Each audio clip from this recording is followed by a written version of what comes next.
예수님 당시는 로마가 팔레스타인 지역을 지배할 때였습니다. 예수님이 탄생하실 때는 로마의 일대 황제인 가이사 아구스토가 호적하라는 명을 내렸고 로마의 2대 가이사인 디베료가 지배했습니다.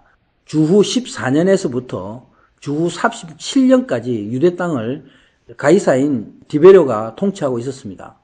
그가 예수님의 공생의 기간 동안 통치한 로마의 황제였습니다. 당시의 행정구역은 네 부분으로 나누어져 있었습니다. 이때 유다와 사마리아 땅은 로마의 총독이 다스렸습니다. 본디오 빌라도는 5대 총독으로 부임해 왔을 때 세례 요한이 광야에서 회개하라는 하나님의 메시지를 전했습니다. 본문은 당시에 주님의 길을 준비하는 세례 요한의 사역을 이렇게 소개하고 있습니다. 세례 요한의 활동 시기는 예수님의 공생에 시작한 시기와 비슷합니다.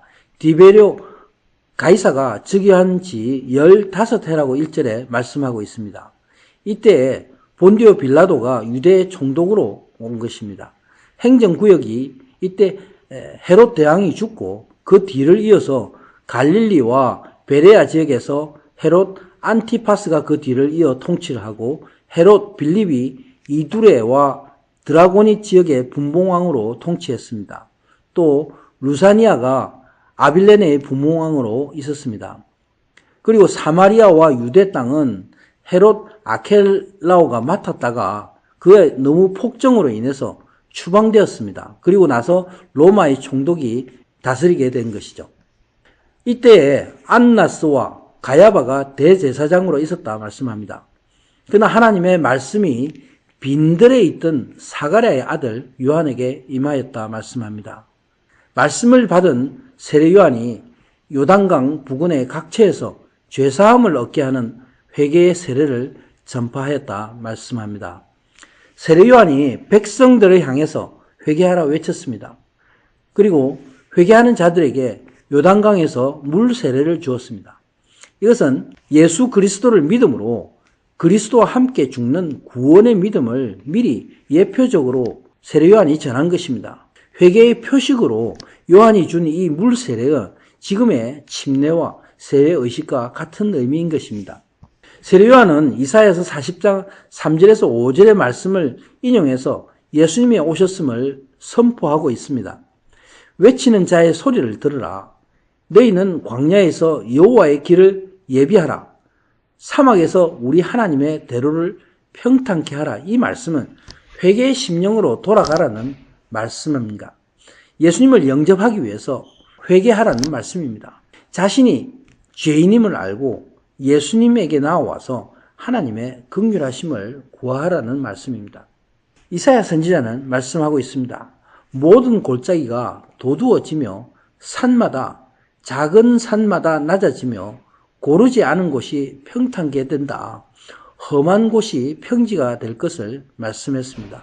골짜기는 낮고 가난한 자들에게 먼저 말씀이 채워진다는 말씀입니다. 높고 낮은 산들은 무엇입니까? 부자들을 말씀합니다. 저들에게는 자신을 비움으로 바로 하나님 앞에 겸손케 됨으로 말씀을 받게 된다는 의미입니다. 이렇게 모든 육체가 하나님의 구원하심을 보리라 말씀합니다. 그 준비는 무엇입니까? 바로 회개함으로 하나님의 영접할 마음에 준비하는 것입니다. 회개함으로 메시아이신 예수님을 영접할 준비를 하라 선포하고 있습니다. 세례 요한이 세례를 받으러 나오는 악한 무리들을 꾸짖습니다. 이 무리는 거짓된 회개로 스스로 외식하는 바리새인과 제사장의 무리들입니다. 저들을 향해서 독사의 자식들아 외칩니다.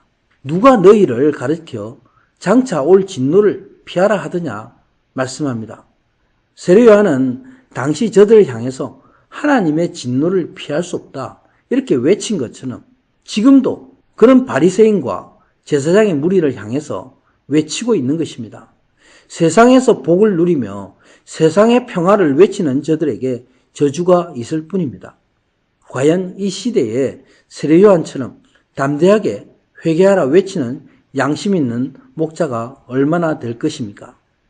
요한은 회개에 합당한 열매를 맺으라 외치고 있습니다. 온전한 회개가 아니면 당연히 거룩한 열매를 맺을 수가 없습니다. 마태복음 7장 17절에 예수님은 말씀합니다. 좋은 나무마다 아름다운 열매를 맺고 못된 나무가 나쁜 열매를 맺는다.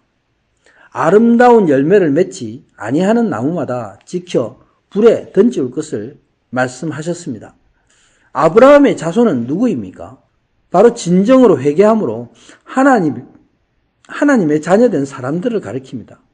여기서 너희가 아브라함이 조상이라 말하지 말라는 것은 저들이 하나님의 택한 백성이 되지 못한다는 말씀입니다. 거짓과 위선으로 위장한 형식적인 종교인들을 향해서 세례요한은 마지막에 저들에게 불의 심판이 있다 경고하고 있습니다. 돌들을 향해서 아브라함의 자손이 되게 하시리라 이렇게 말씀하는 것은 하나님의 주권을 말씀합니다. 누구든지 하나님 앞에 사모함으로 나오는 사람은 나라와 민족을 넘어서서 모두가 하나님의 백성이 될 것을 말씀하는 것입니다. 세례요한은 이렇게 새 시대, 바로 예수 그리스도가 오셨음을 온 땅에 선포하고 있습니다. 아멘.